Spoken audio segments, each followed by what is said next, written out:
Il a été enregistré. Permanence, faire des courses avec des gars. Alors,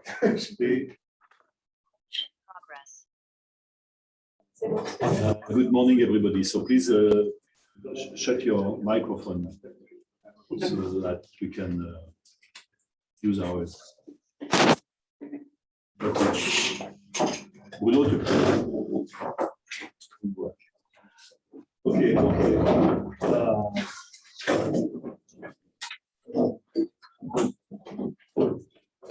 Okay, so we'll start the second lecture this morning, and this one, it's a new challenge because it is, well, because of the mathematics, of course, but also because it is with a speaker who is in the room.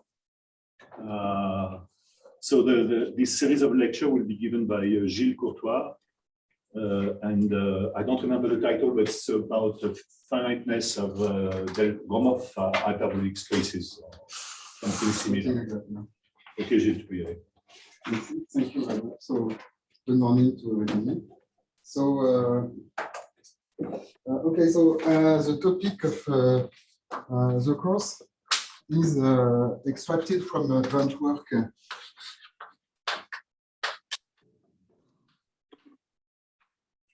with my dear friends Gérard Besson, Sylvain Gallo, and Andrea Sanguisetti. Is it large enough? Yes, it's very good. And there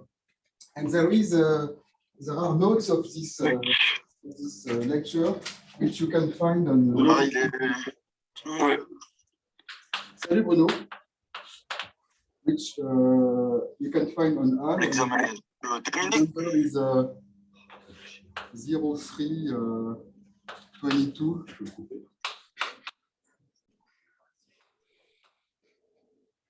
Je viens d'envoyer.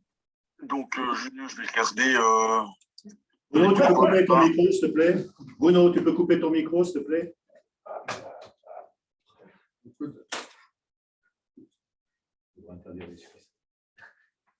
Okay. Okay, so the topic of the course is to study a particular set of metric spaces. All right? Yeah, that's okay.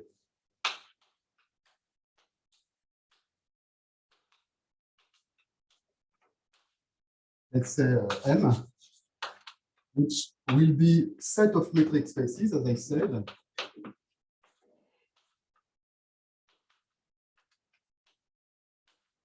With some additional assumption of geometrical nature.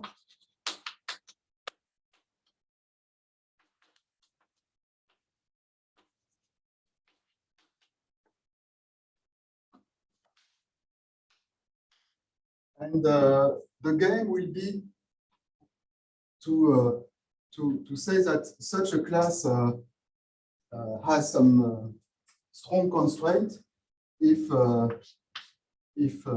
give some appropriate assumption. So, for example, the example of things we have in mind is, for example, show that such a class endowed with the Gromov-Hausdorff distance. I will come back to this later. It's compact.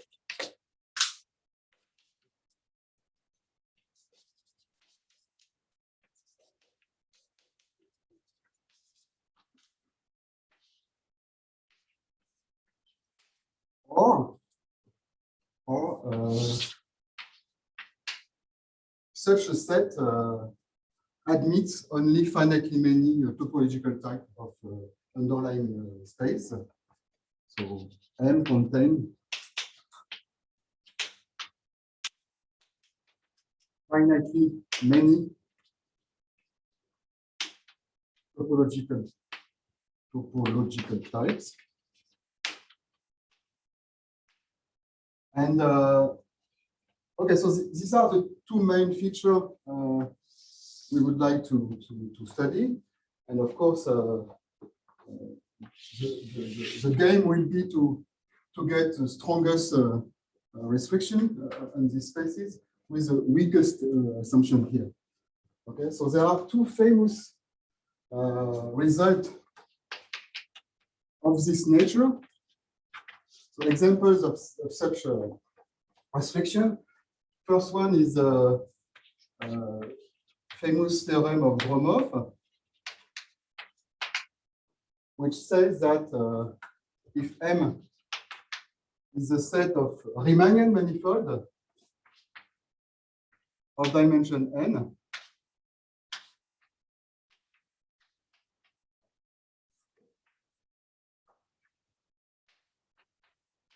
with Ricci curvature, let's say bounded below by some number,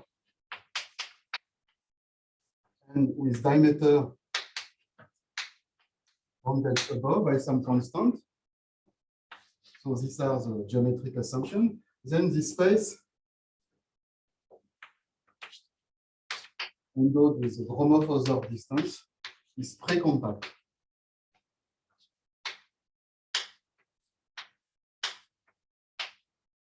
Which means that, which essentially means that every sequence of Riemannian manifold with this assumption will eventually converge to some metric space. Okay. All right. So the second famous result is don't hesitate to ask questions. Of course, if I go too fast or if I say something which you do not understand. The second famous theorem under this line, and one has to keep these two results in mind all along the lecture, is the finite-Lesch-Steger theorem, which says that if M is a set of Riemannian manifold with sectional curvature bounded by some number and diameter also bounded above by some number, and volume of M bounded below by some positive constant, then this set contains only finitely many differentiable type of manifold. So they exist. So M contains only finitely many differentiable type of manifold, which means that there exists a finite list of differentiable manifold, such that every Riemannian manifold which support the metric with this assumption is diffeomorphic to one of them. Okay. Okay, so as I said, our game will be to give rise to this kind of statement, but for a class of metric spaces, where we will go out of the class of Riemannian manifold. So the spaces we will consider will be just metric spaces, and about this curvature assumption, we will also try to use to introduce weaker assumption of the curvature. Okay. So what is the setup? So maybe I will briefly introduce the object that we are going to study. So first of all, the metric space we will consider all the time are proper metric spaces. Proper means that the closed balls are compact, first of all, and a class which will interest me particularly is the class of geodesic length space. So length space. So probably everybody knows what it is, but I just recall it quickly. Just tell me if it's not necessary. So length metric space is a space such that for every pair of points, there exists a rectifiable curve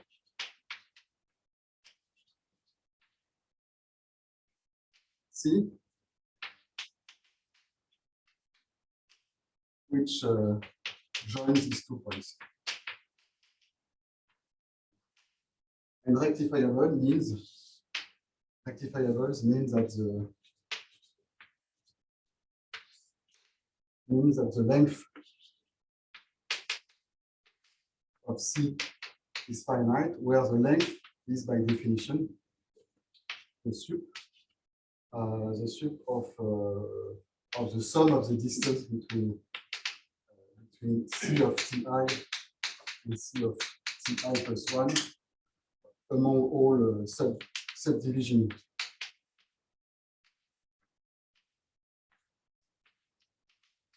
of 0, 1. Okay? And space will be the length space will be geodesic space.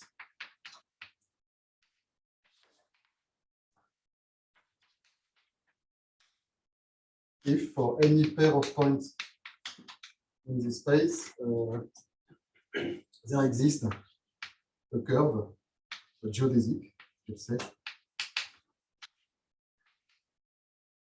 between X and Y. A geodesic means a rectifiable curve,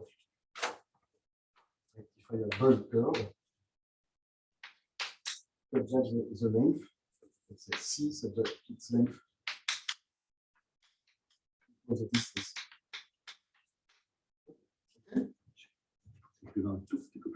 Okay. So we'll increase. Okay, so now the set of, so we will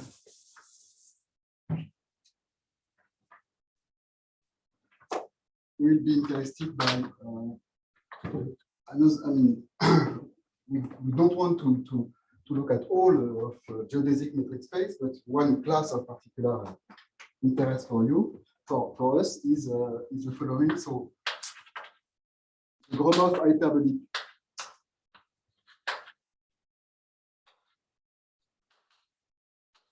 space.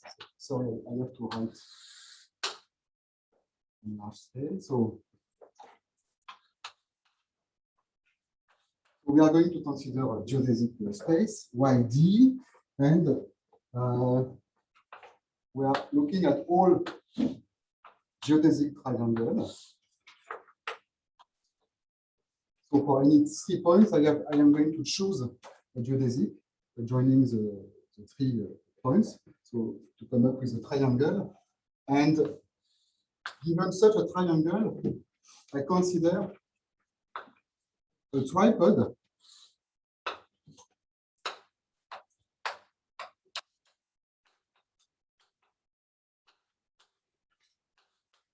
which is such a wide picture, with the property that if let's say A, C, and B are the length of the sides, then the length.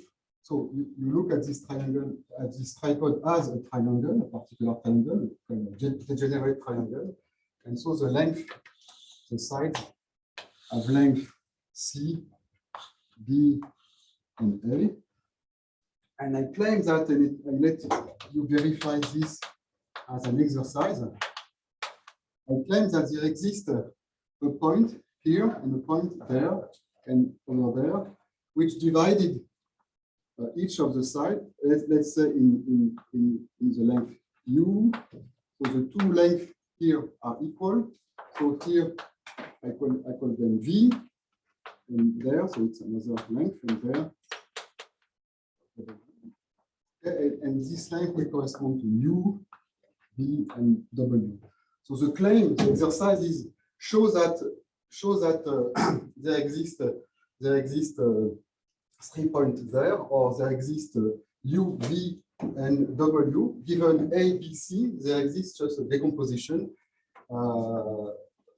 which allows to say that if you consider now a map which map isometrically this triangle to this one, then the condition of Gromov hyperbolicity is, do you see if I write here? Okay. So the metric space YD will be defined as delta hyperbolic if for any t in the tripod T, then the diameter of T is less than delta. Okay? The diameter of F minus the inverse image of this point is less than T. Okay? So what is the diameter of F minus 1 of T? So for example, take a point T here, then the inverse image is 2 points here, and the condition says that the distance between these two points in Y is uniformly bounded by some number delta. Okay? And for example, this other point here in the middle, it has three points in its inverse image. And again, all these lengths here are less than delta. Okay? So somehow you could formulate this condition saying that the triangle you see here are in some sense not far from being a triangle in a tree, like in this tripod, or you could formulate this saying that the triangle are thin, delta thin. Okay, okay, so this is a very easy exercise to show existence of this U, V, and W. And I let you do it. So, are there questions so far? So for all this definition on hyperbolic spaces, I refer you to there are several books. There is a book of I don't remember, Brighton and Fliger, let's say, which contains everything, and also Delzan, Papadopoulos, and Conrad. Thank you. All right, so the example of hyperbolic space. So the hyperbolic space, or all, for example, the hyperbolic space is delta hyperbolic. So the Euclidean space is not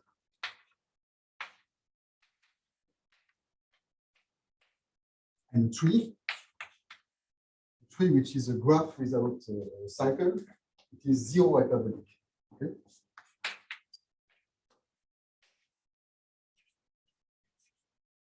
This is because triangle in a tree look like this, and for this kind of triangle, you can take the value of delta being 0. Okay. Okay, so all right, so we will be also concerned with I forgot to say something. So there is another characterization which will be very useful for us of the delta hyperbolicity.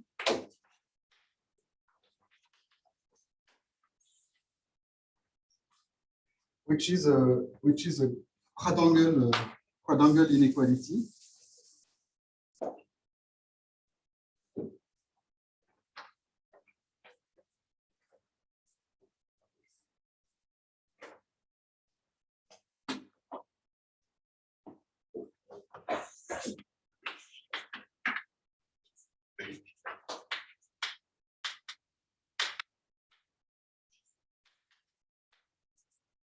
And the quadrangle inequality, you can guess, is related to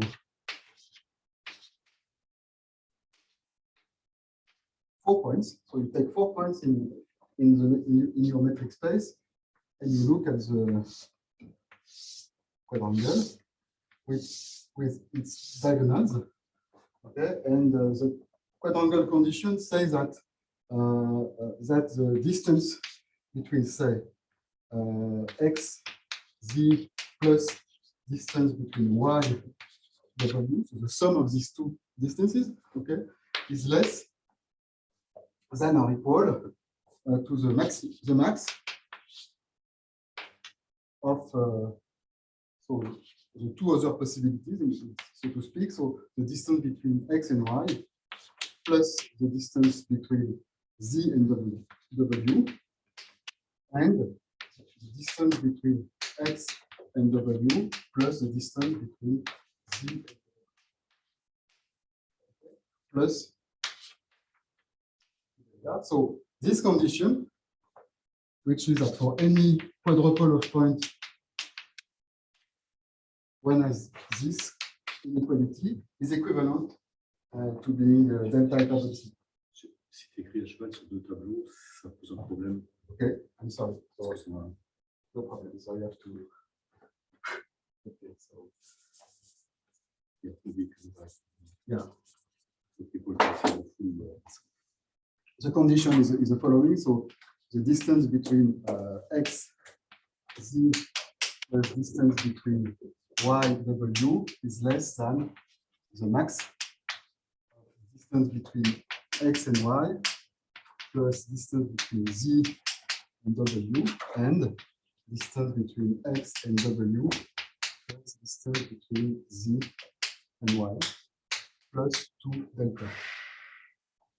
And you can, so I let you do this exercise, which is you can find in the textbook I mentioned to you.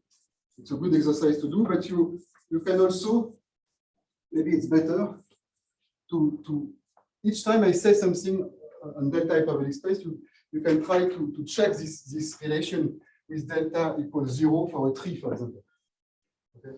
And if you are in the case of a tree,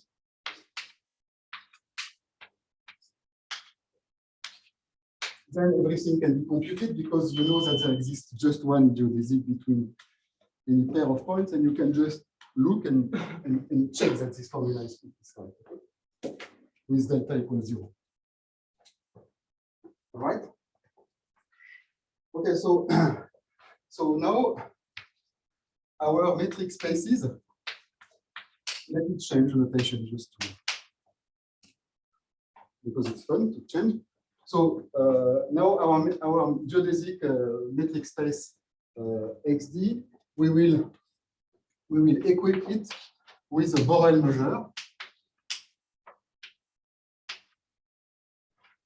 which is a measure on Borel subset, and which is a finite and compact subset. Okay, so for example, so you for example, if X is the Riemannian manifold, you can take as a measure the Riemannian volume, but we will be more interested in other kind of measure. For example, if Pi is a discrete set of points, then mu equals the sum of the Dirac mass at these points.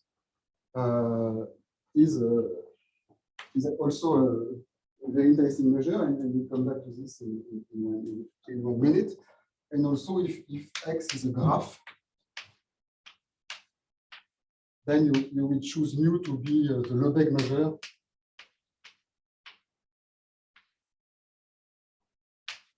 on the edges. Okay. So these are just examples. Okay, so we are considering metric space and with measures, and we of course we will consider also action of group, so group action.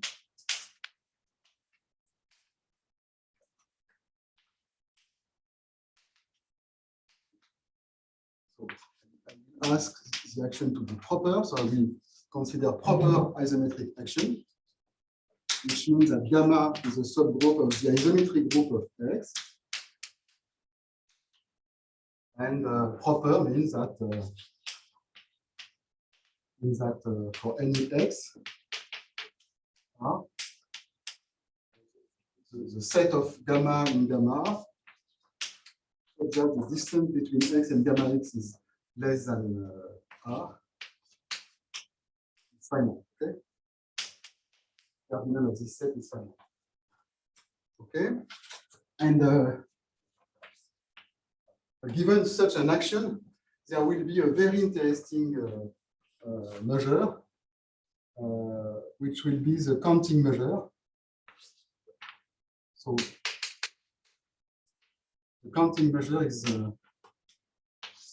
will be in all this course our most favorite measure. So mu x gamma. So x is some point in x, and gamma is the proper action on x, and mu x gamma is is the sum of the Dirac mass on the point on the orbit of gamma of x.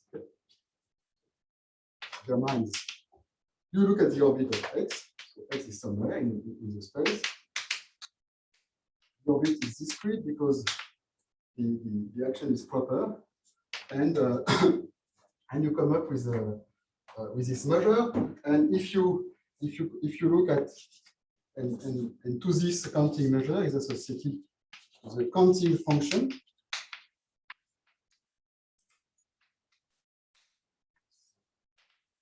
The counting function, which is mu x gamma of the ball of center x and radius r, which is the number of gamma in gamma, such that the distance between x and gamma x is less than r.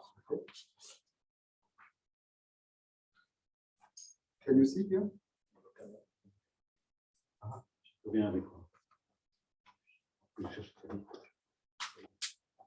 So other questions so far? No, just definition. So maybe if you need to.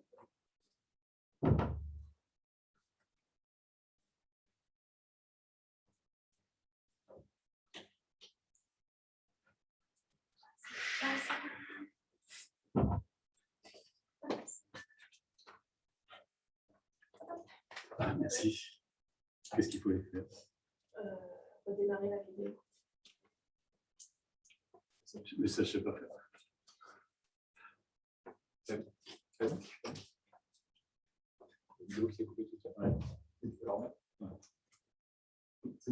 Ok, c'est bon.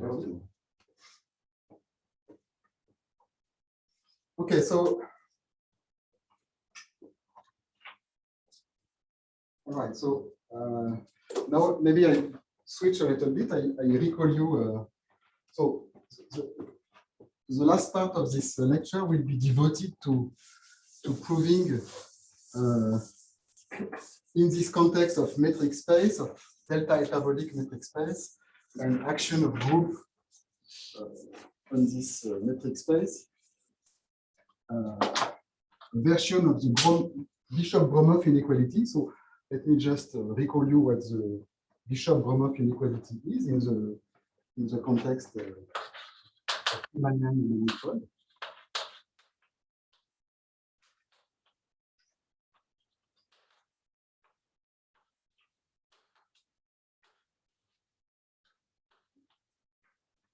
What does it say? It says the following. So you consider a complete Riemannian manifold.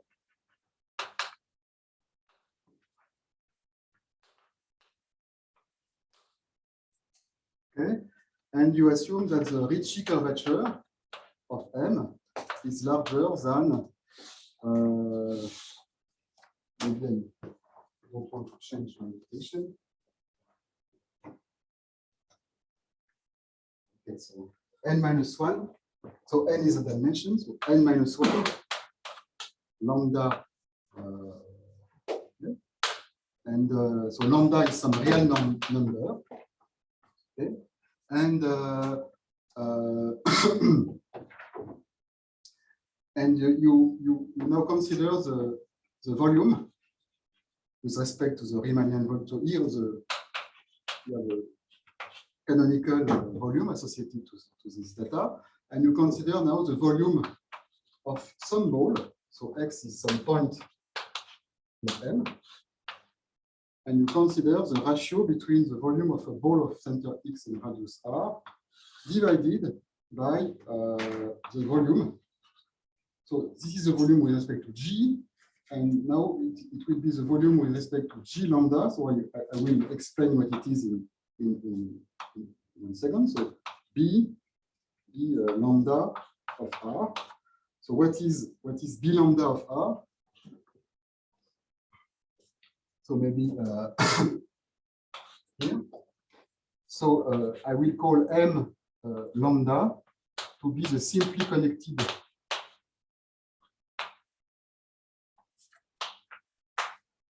manifold of constant sectional curvature equal to lambda. Okay? So if lambda is +1, it is a sphere. If lambda is -1, it is a hyperbolic space. And if lambda is equal to 0, it's a Euclidean space. And in these spaces, the ball of radius r doesn't depend on the point. And okay, so it has a volume. And the Bishop-Gromov inequality tells you that this is non-increasing. A non-increasing function of R. Okay? So there are two consequences of this theorem. There are many consequences of this theorem, two immediate consequences. The first consequence consists is noticing that when R tends to 0, then all metric looks like Euclidean metric, and so this ratio tends to 1 when R tends to 0, because the volume of small balls are the same in every manifold. It's like the Euclidean volume. Okay, and therefore you can deduce from that the volume of B with respect to G of B XR is less than the volume lambda of B lambda R for any R. Okay. And the second inequality is that the volume for G of B XR divided by the volume of the ball of small r. So now R is any little r and capital R are just two positive numbers. And then this number is less than volume lambda of B lambda R divided by volume lambda of B lambda small r. Okay? And in fact, these two immediate consequences of this statement, okay, just convince you that it is immediate, and it is. These two consequences have a lot of application in geometry, and we will see some of them all along the lecture. Okay, so it's a very important tool which allows. So it seems weak because it could seem weak because it's just an information on the growth of the volume of balls, but you will see that it is very strong and it can control Betti numbers and topological information on the manifold. So it seems weak, but in fact it is really strong, and we will see how in the course of the lecture. So some remark about this statement. Maybe not now. Maybe later. I don't know. Another thing I would like to say. So I completely forgot to define in this part of what I said on the metric space. I forgot to say something. So maybe I just add it here now. Okay. So I will hide the other application here, but I need another invariant in all this story, which is the entropy. I forgot to speak about this. So I come back to the setting of metric spaces with a measure, Borel measure, as before. Okay, And with this, so what we call the entropy of x d mu, by definition, it is lim 1 when r converge to infinity of 1 over r. So it's the volume entropy log of mu of ball of the star. Okay. So I put a lim 1 so that I have no problem. And you can do this easy exercise. I'm sorry.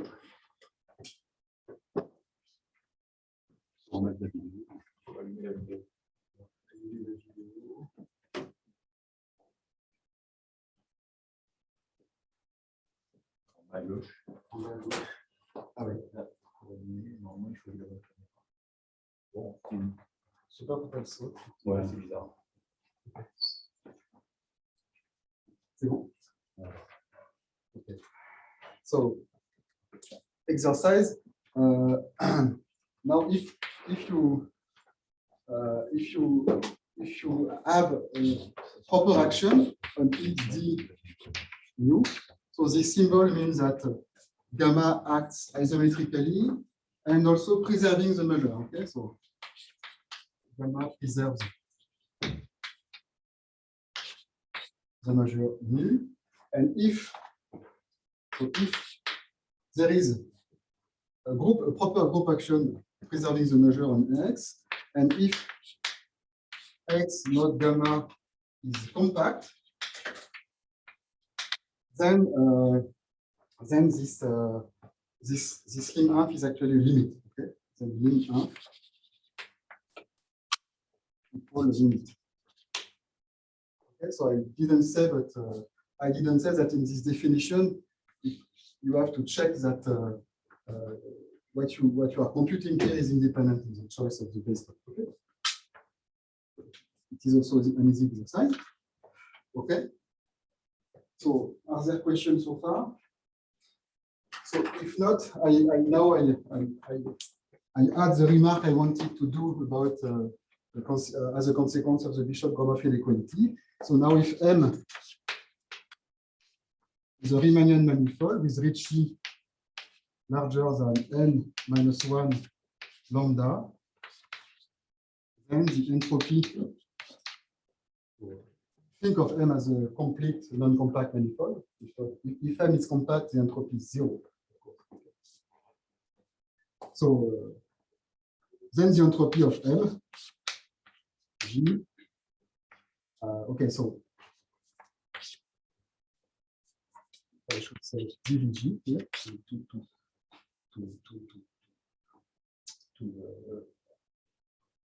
glue to this definition. So then the entropy is larger than n minus 1 lambda. Sorry, smaller. Because of this inequality. And so if let's say that lambda negative, okay, so if lambda is positive, then the manifold is compact and then the entropy is 0. So this statement is interesting when lambda is non-positive, and in this case, okay. So if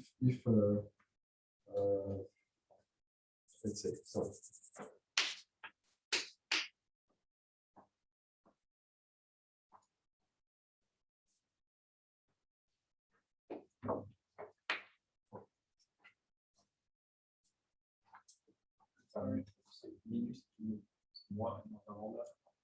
Yeah. So maybe okay. So yeah. I want to see. So okay, let me put it this way. So right. So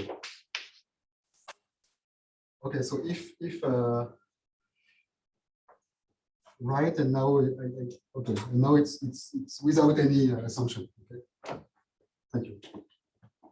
So if lambda is positive, then you have so you have to think that if lambda is for example 1, so the Ricci is larger than the Ricci of the hyperbolic space, and the entropy is smaller than the entropy of the hyperbolic space. Okay? And if the Ricci if lambda is equal to 0, then the Ricci is positive or 0, and the the volume of balls are polynomial, and then you come up with 0 here. Okay? So it's coherent with no need to make the assumption and number. Okay. Yeah. A question about entropy. So Yeah. we define entropy like as a function from x to r that takes the number limit of r log. And we said that in the exercise we have the same convergence in. So here there is a lim_inf.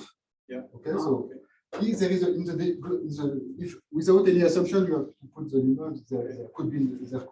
You could have no limit of this quantity when R goes to infinity. You can construct example.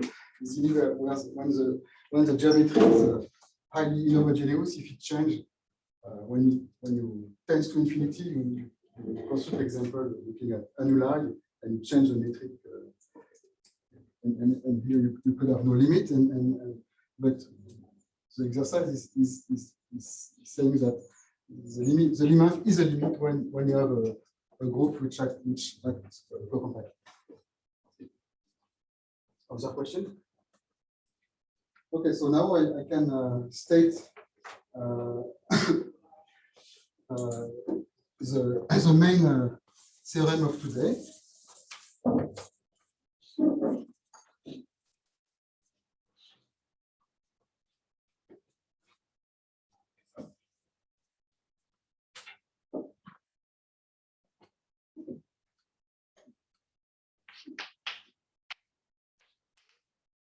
So there are some assumptions as usual.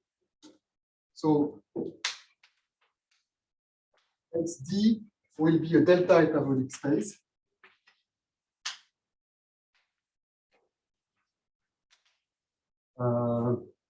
We will have a proper action, and we will make the assumption, two assumptions. The quotient is by this action is compact, so the diameter of X is less, mod gamma is less than D, and the entropy. So as I said, okay, so and the entropy of XD. So okay, so I should have said something again here. So maybe I add a remark here. Okay, so maybe I do the remark after. Okay, so the entropy of XD is less than H. So you have to explain this assumption a bit more precisely. Then, for any R prime less than R, so let me just write and I comment that after. So there is some assumption. So these are radia of balls, and the balls have to be not too small, and not too small compared to the assumption, so diameter and the type of hyperbolicity. And then one has this Bishop-Gromov-like inequality. So mu x gamma, I recall you that it is a counting measure. And you have here the measure of the ball of radius constant Rosen-Ballard. So R.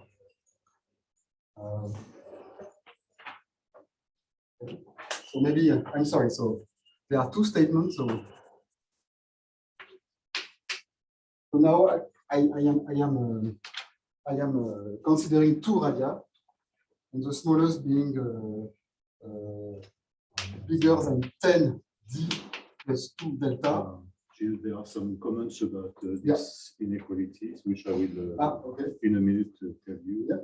So you probably have to assume that lambda is positive. Otherwise, you get In this inequality, yeah. positive. Yes. Otherwise, you get contradiction because the second inequality might be with a negative number. Okay. That's okay. Okay, so let me just make a comment on this. So making this assumption that lambda is positive is not a restriction, because if H has some lower bound, you can always write it this way. Okay, and what you have to keep in mind is a case where lambda, for example, is equal to 1. Okay, and in this case, you compare you compare with a real hyperbolic space. So Ricci equal minus and minus 1 is a Ricci curvature of the real hyperbolic space. And in this case, the entropy is less than the entropy of the hyperbolic. The negative is okay. The negative is okay, but not negative. That's a comment. Okay. Okay. Thank you. Thank you for the comment. It's not my comment. Thank you to the author of the law. Okay. So let me go back to this statement, to this theorem. Okay, so now I have two radia, and the smallest is larger than some fixed quantity, which depends on the parameter, and one has this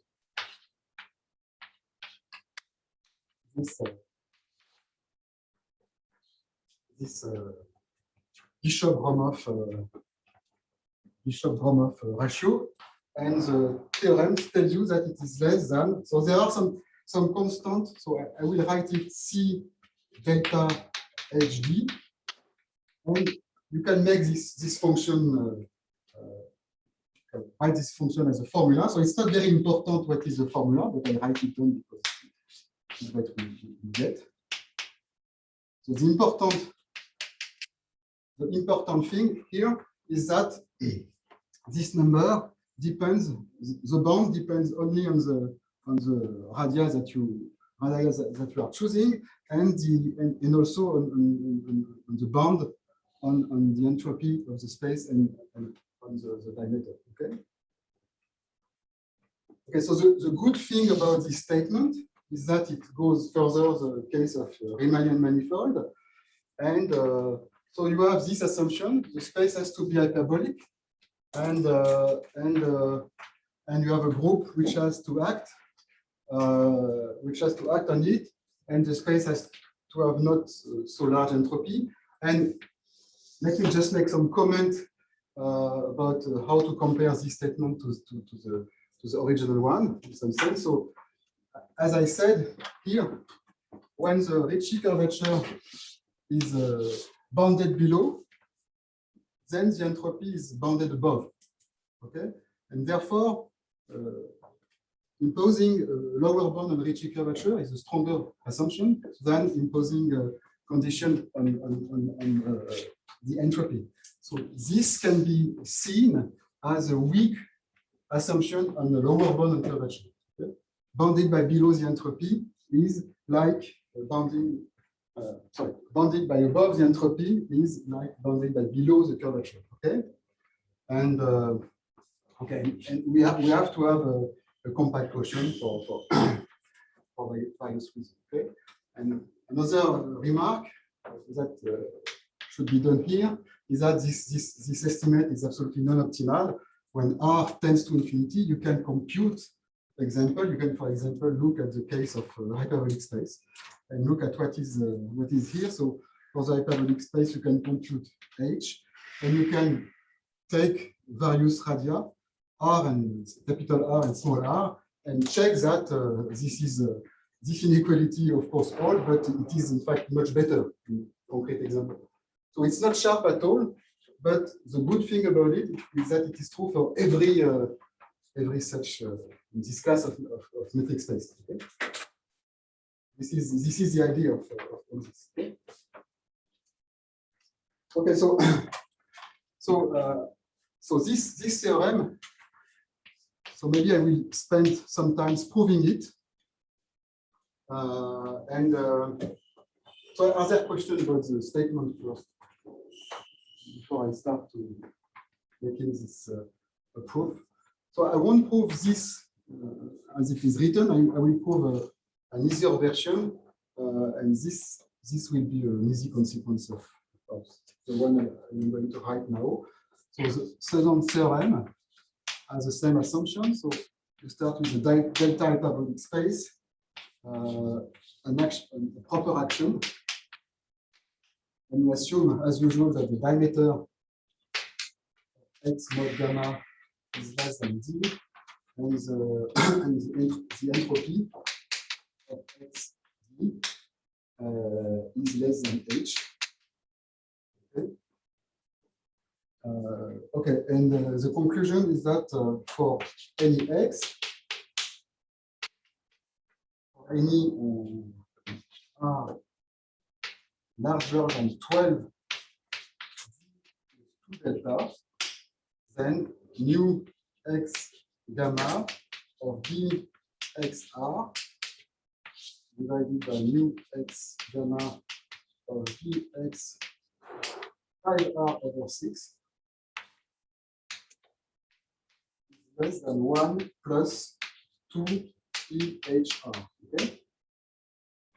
So the important thing is that 5R over 6 is strictly smaller than R. And in fact, in order to deduce that statement from this, you just iterate this inequality in order to get this. Okay, so this computation is trivial, but I don't want to do it. And we are now focusing on proving this. And okay, so here we go.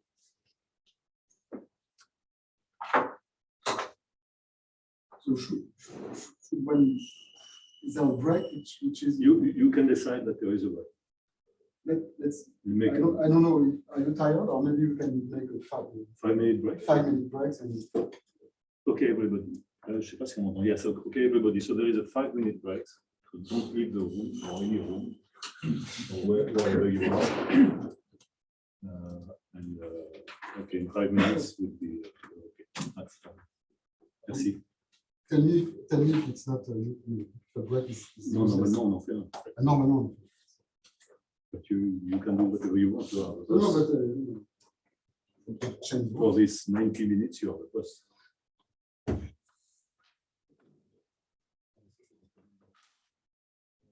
C'est attention.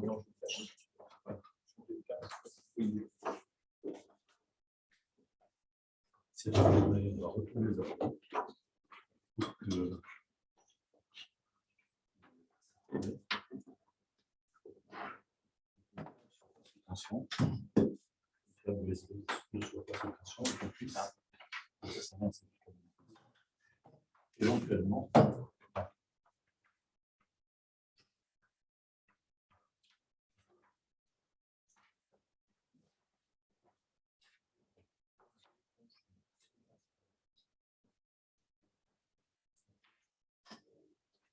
Ça va bien, mais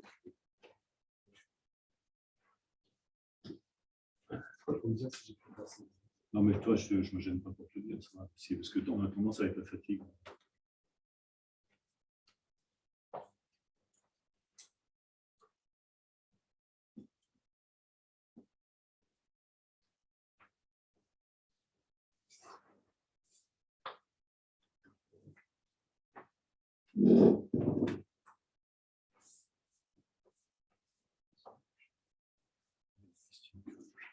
Il y a des questions?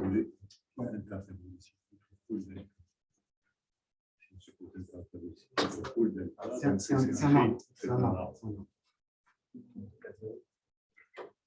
Et un arbre, c'est 4-0.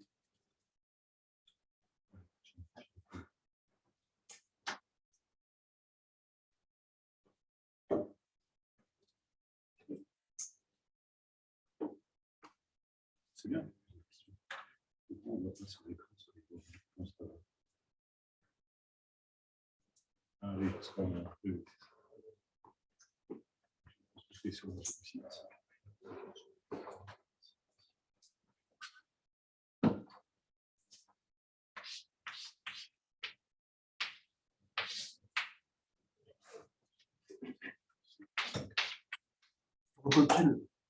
I rewrite the.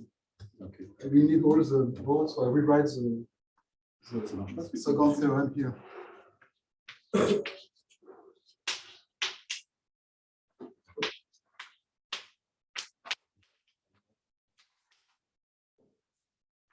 Il y a deux fois. Ça marche une fois, tu fais deux fois, et si ça marche pas deux fois.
Yeah.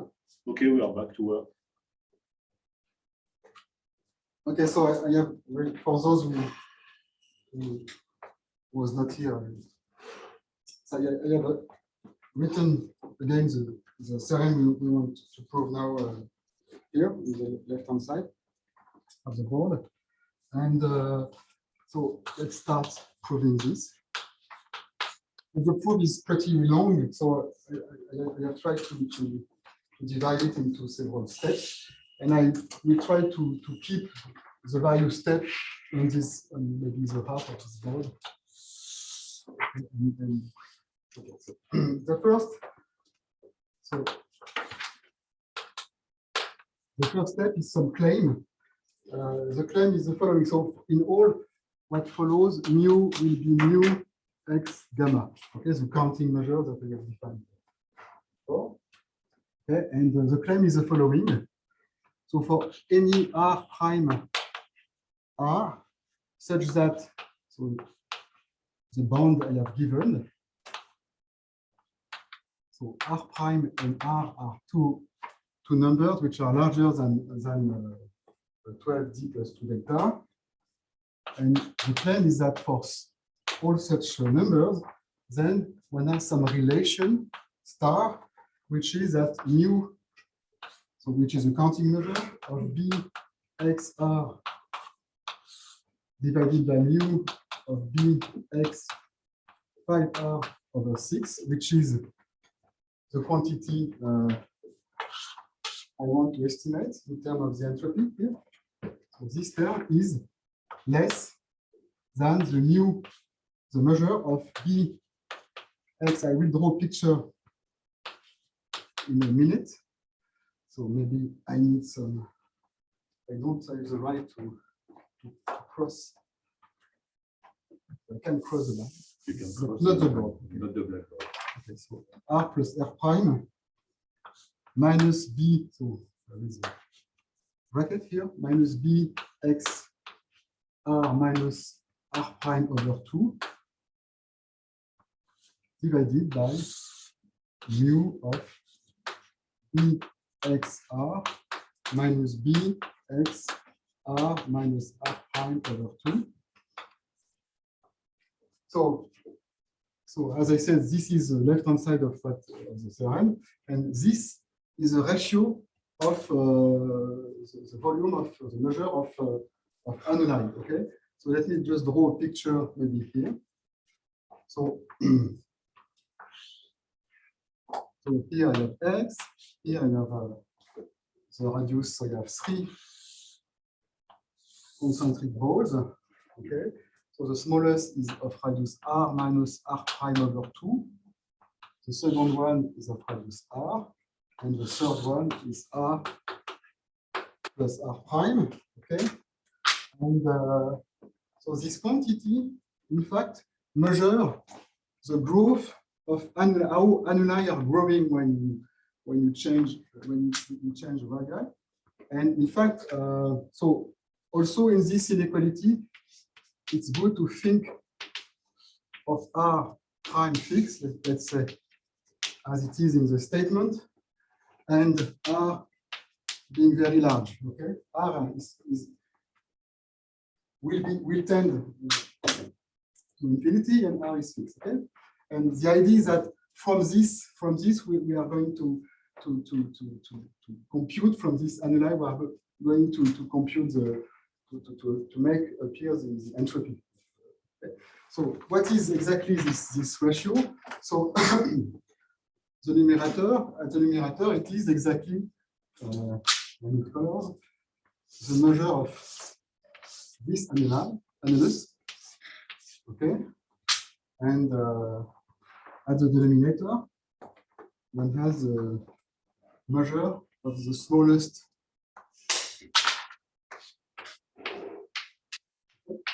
So this ratio exactly controls the growth, I mean the exponential growth, so to speak, of the annuli. Okay. All right. So it is in the proof of this property that we will need the assumption of delta hypervelocity. Let me just postpone the proof of this and start explaining to you why this claim implies the theorem. Okay, so first of all, why do the claim implies the theorem? Then the idea is to apply the claim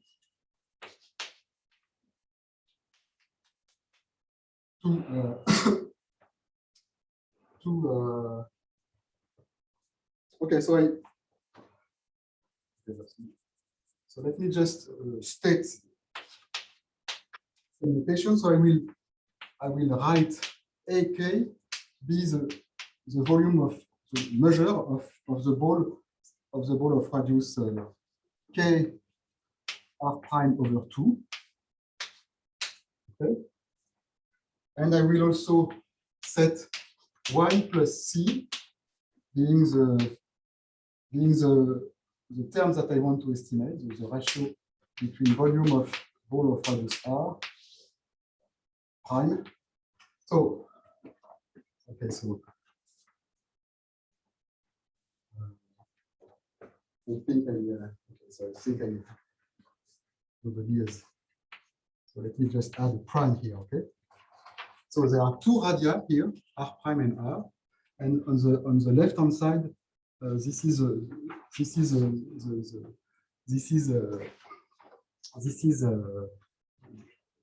term which appear in the theorem, but with a prime. Okay, it's not very important. So maybe it's not a good idea to have changed notation, but it is how it is now. So 1 plus C is exactly the ratio I want to estimate. Okay.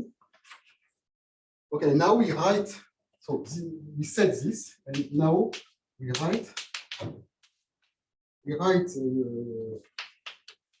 R for R prime as it is fixed, and R equal K R prime over 2. Okay, so for this particular case, what is R plus R prime? So R plus R prime is just K plus 2 R prime over 2. And what is R minus R prime? It is K minus 1 R prime over 2. Okay? Just by definition. All right, so now the claim apply to So applied to R prime and R equal K R prime over 2, okay, gives, so let me just write again the claim, mu of B x 5 R prime over 6 divided by mu B x, sorry, R prime.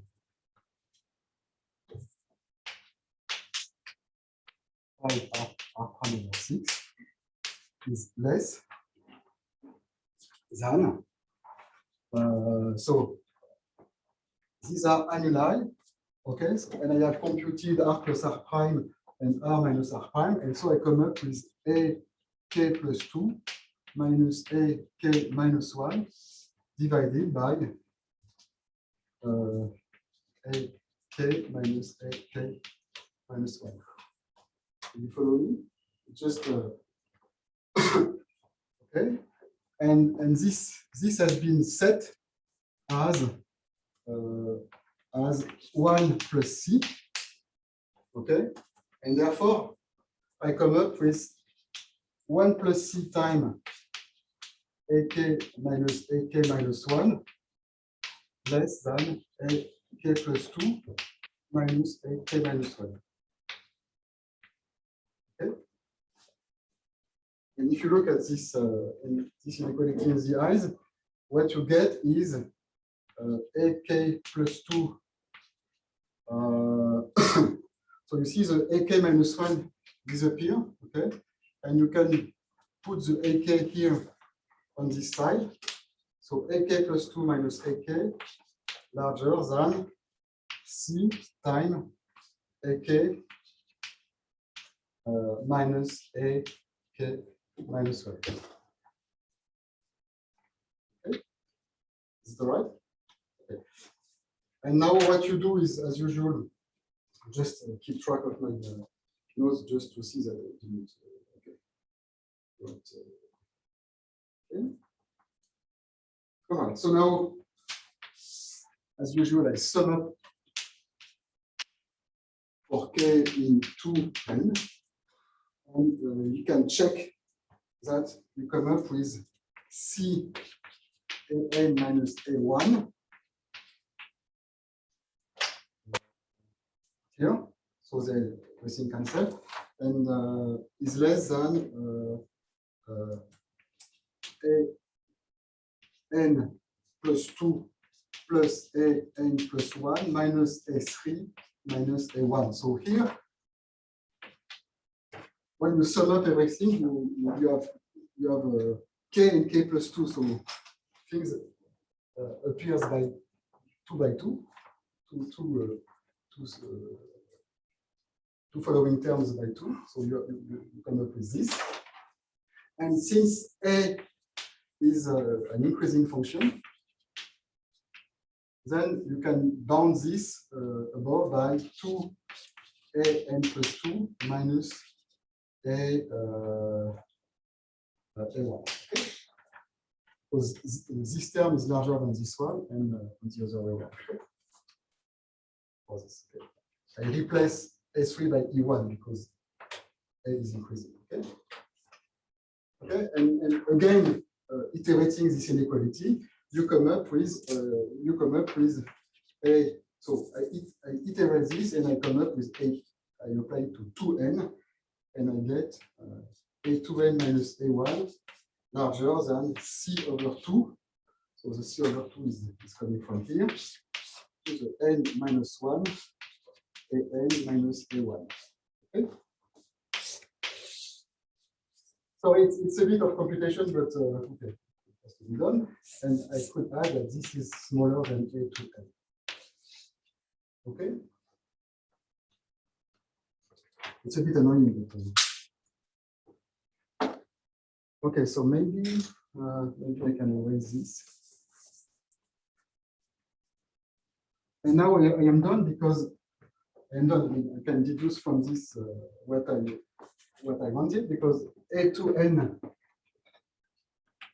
I recall that a to n is the measure of the ball of center x and radius 2n r prime over 2. Okay, and therefore the entropy xd, which we know is less than h by assumption, okay, it is the limit when n tends to plus infinity of 1 over, so this is sequence of ball of radius nr prime. So when n tends to infinity, the entropy is exactly the limit of 1 over nr prime of the log of the measure of the ball of radius nr prime. Okay. This is just the definition of the entropy. And so this term here is just a 2n. And from this inequality here, I come up with the bound, which is that it is larger than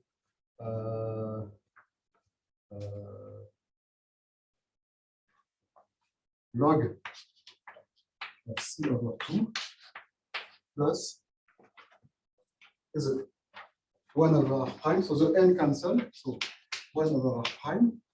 The n cancel with this one, and it takes the log. And there is also 1 over nr prime log of a2 minus a1. Okay, so this tends to 0.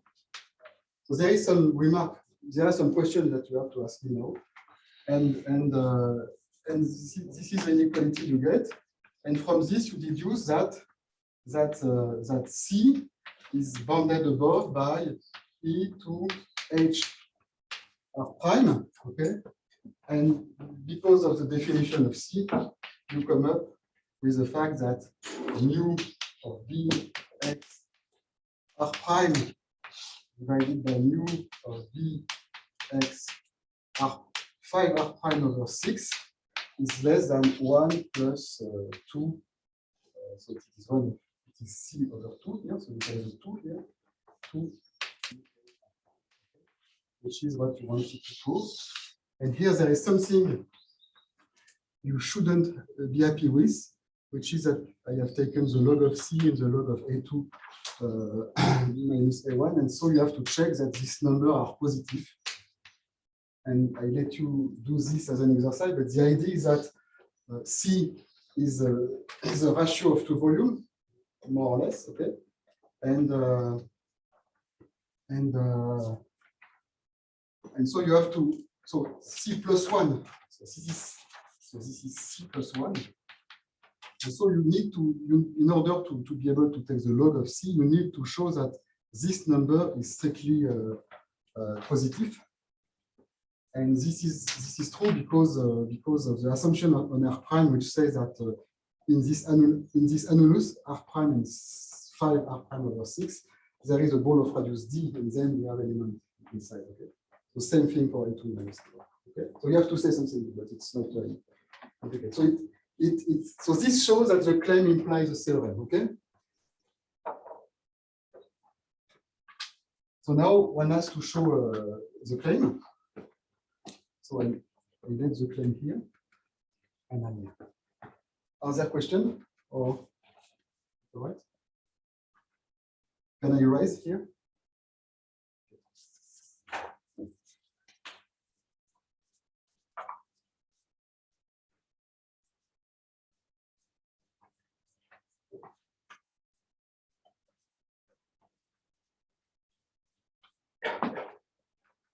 So proof of the claim.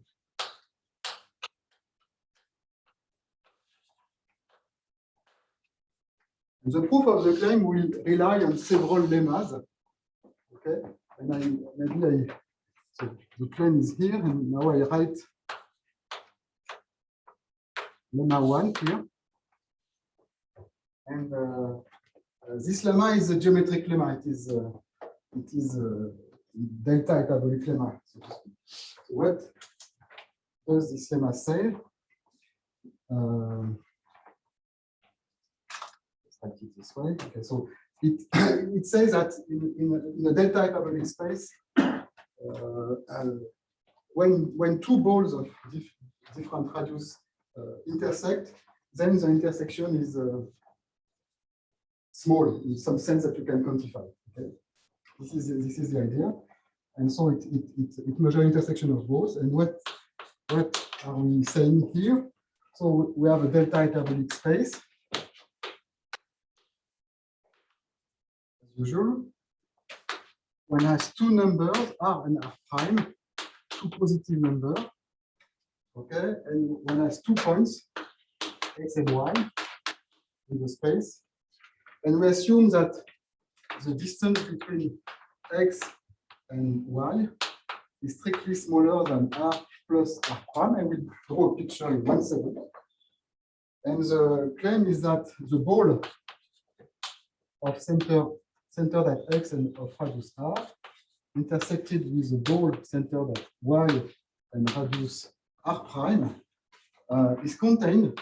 So it claims the lemma says that there exists some Y prime in X, such that this intersection of balls is contained in the ball centered at Y prime and of small radius. And the small radius is something that you can compute. R is the minimum of R prime and 1/2 of R prime plus R minus distance between X and Y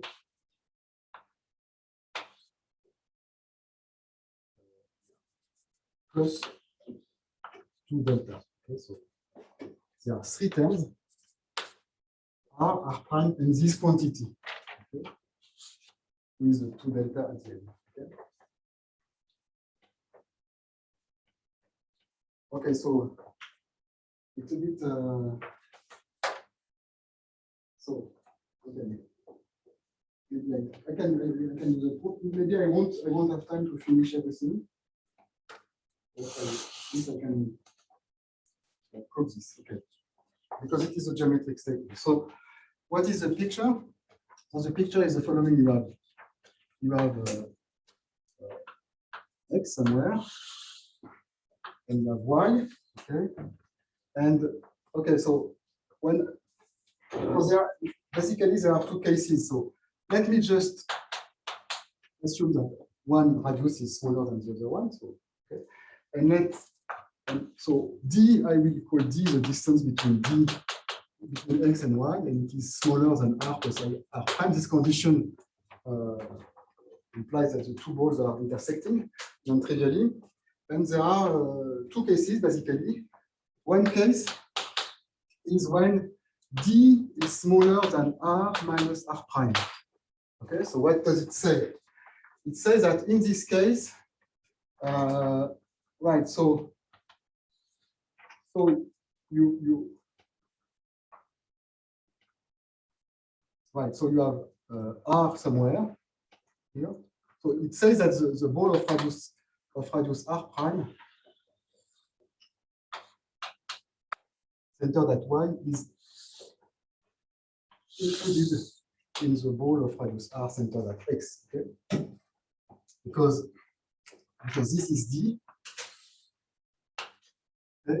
And saying that D is smaller than R minus R prime tells you that you have this increment, because if some point here is at a distance less than R prime from Y, then the distance between X and Z, it is smaller than D plus R prime, which is smaller than R. Okay, so you are in this case, and in this case, there is nothing to say, because also in this case, the term R here, in fact, is equal to R prime. So in that case, you can verify that this term small r is exactly this one, because if you compute this one, you have to check that this term is larger than. So maybe to simplify, because time is running, I will do the proof in the. I will do the proof in the case of a tree. And when, okay, for the general case, just move a little bit the tree and come up with a atomic space, but it's the same proof. Okay. So what I'm claiming now is that in this case, small r is equal to r prime because the term which is here, 1/2 r plus r prime minus d. So now delta is 0, it's not important. This term is, under this assumption, is larger than 1/2 r plus r prime minus r plus r prime, which is exactly r prime. Okay? So it's completely trivial that in that easy case, you can take y prime equal y and b y prime r to be y r prime. Okay? So in some sense, it is a non-interesting case. Okay?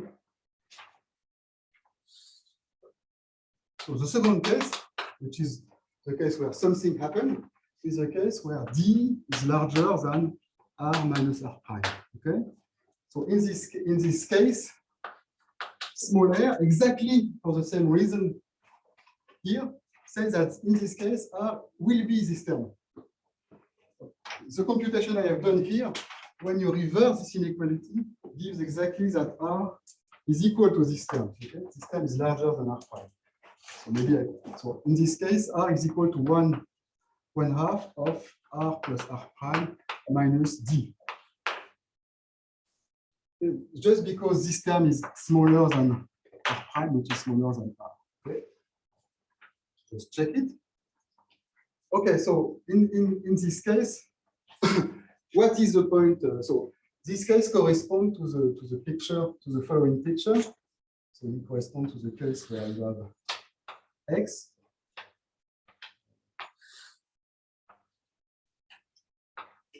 y, and the ball of radius r prime, and here the ball of radius r. Okay, and the idea is that y prime will be the point in the middle of this sector here.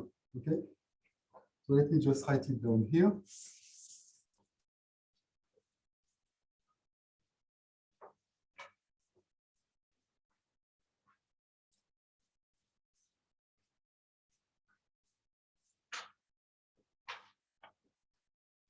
So let consider the geodesic C such that C of 0 equal x, C of d equal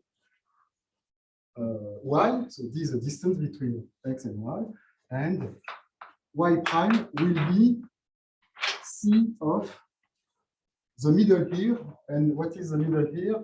It is 1/2 of r plus d minus r prime. If I'm correct, okay? I should write it minus r prime plus d. Okay? I think it's okay. Okay, so now, now I want to show, what do we want? We want to show that b y prime r, so r is this term, and we want to show that this ball contains b x r intersection b y r prime. So I take a point z in this thing, in this intersection of ball, and I want to show that it is here. And to show this, I apply. So I have the following picture. So I take a point z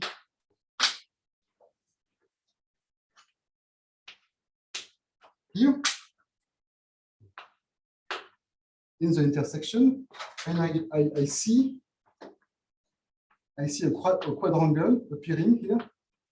The quadrangle x, z, y prime, y. Okay, and I will apply the quadrangle inequality, and that's where we will use delta hyperbolicity. I have assumed, just to simplify, that delta is equal to 0, and I apply the quadrangle inequality. So I start with so I want what do I want? I want to right, so I want to show, so I want to compute the distance between z and y prime, right? And I want to show that z is in this ball. And so I will write the quadrangle inequality starting with these two sides of the quadrangle.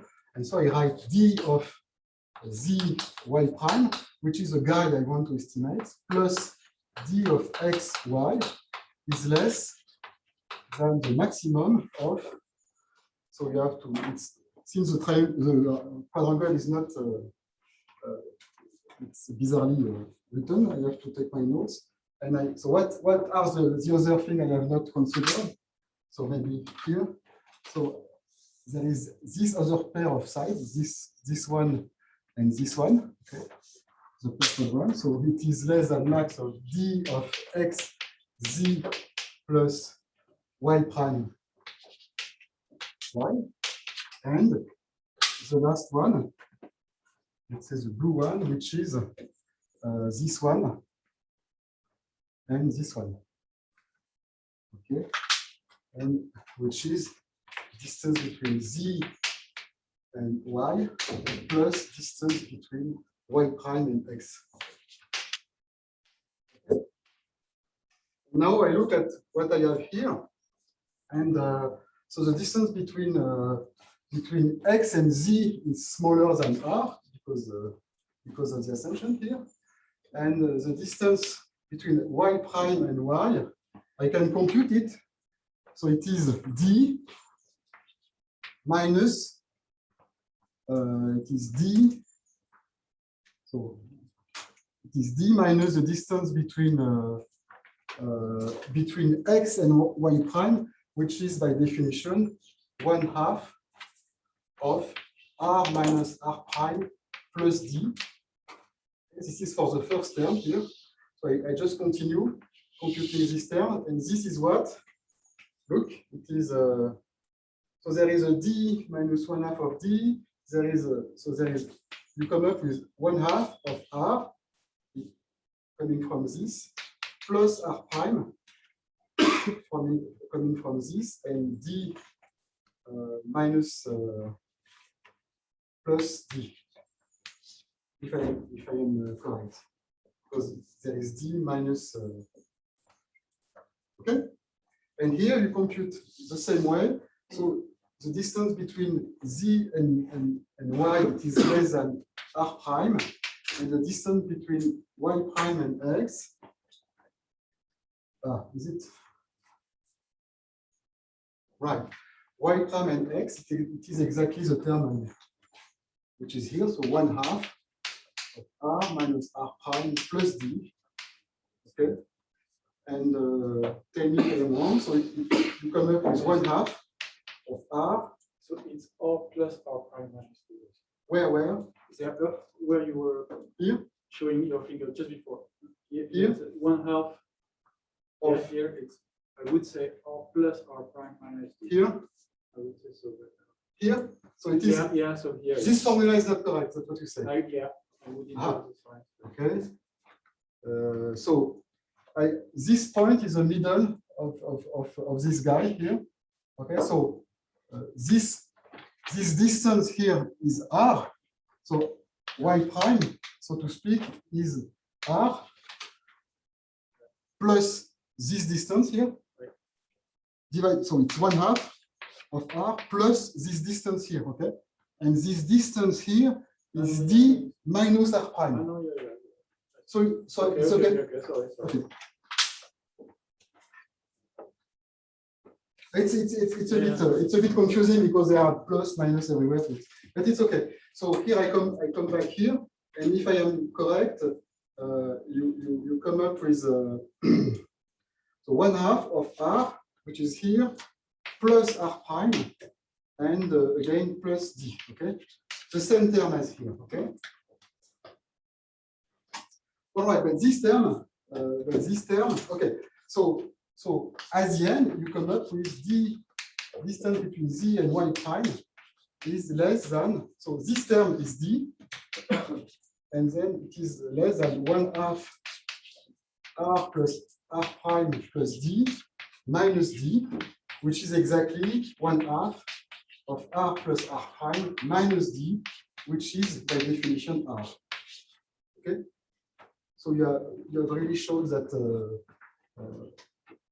this, and so okay, so maybe it's I have been pretty slow, but it's not important. So it ends the proof of this, and I would like to end up. So I will continue. I will end the proof tomorrow. Actually, but let me just. This is the where the geometry of delta hyperbolic metric space take place, and a good exercise to do is to understand why this lemma that we have shown that the intersection of the ball is contained in some ball of centered at y prime and of radius r. Try to so it uses strongly the quadrangle inequality, so it uses strongly the fact that the space is delta hyperbolic, so it shouldn't be true in the Euclidean space. And please do the exercise to try to show this in the Euclidean space and observe that it's not possible if you take two balls, for example, taking two balls intersecting like this, you take the same radius of the 2 points, you will end up very quickly to the fact that delta has to be infinite, that the ball has to be, you see this R, in this R there is 2 delta, so in some sense this will be true, but delta is infinite in the case of Euclidean space, and so it doesn't give any valuable information. Okay, so maybe it's time to end for today. And I'm sorry I didn't succeed to finish the proof, but it's maybe better to go slowly rather than to rush. And I will end up the proof of this next time. And next time we will see. So this is probably the most technical part of the course, because when I will be finishing this, after this, we will run a long application of this beautiful tool, Bishop-Gromov inequality, and you will see that you can do many things with this simple-minded comparison of volume and show topological finiteness and things which you could think at the beginning that this assumption are not enough. Okay, thank you. Okay, thank you, Gilles, for this lecture. So I guess there is no question because it's lunchtime. And well, Maybe there are questions on the chat. and I know someone say thanks. I have one question. Oh, yeah, sure. So, in fact, it seems to me that you proved when delta is not 0, you proved that in the intersection of the two balls is contained in E y prime r, where small r is the number 1/2 r prime plus r minus d plus 2 delta. So the intersection of the two balls is included in that. But when delta is very large, the number might end up being larger than r prime. Yeah. So when r is very large, and you will see that. I mean, yeah, so but you, in that case, you didn't prove it for small r equal to the minimum of these numbers, because r, if delta is very large, r prime will be smaller than that. No, I see what you mean. Am I wrong?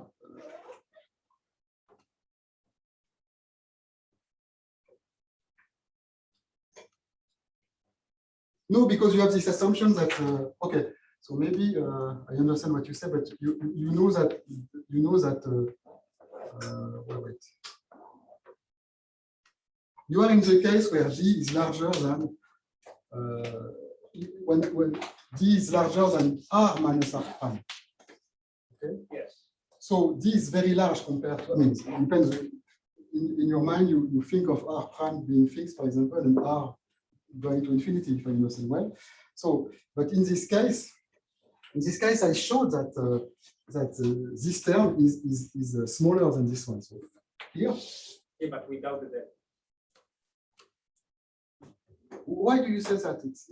So I have, okay, so I have done the case where delta equals to 0, but if delta is, what do you say? I'm not sure I understand the point. So what I'm saying is that this implies that R equals this guy anytime. This is my claim. Really? Okay.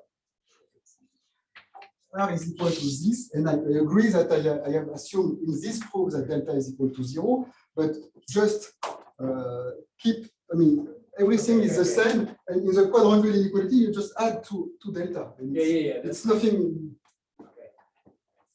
Okay. I think it's fine.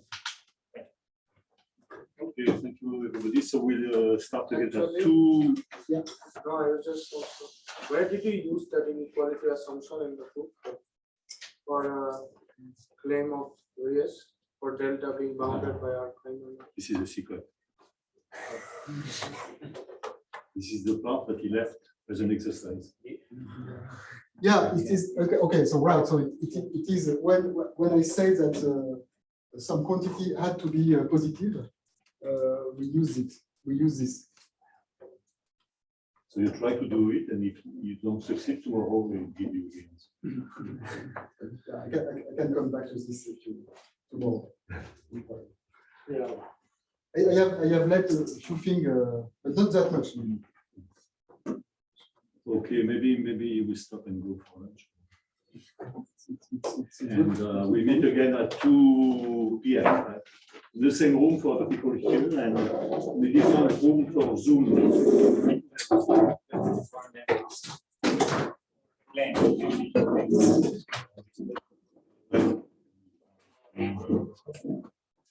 Okay.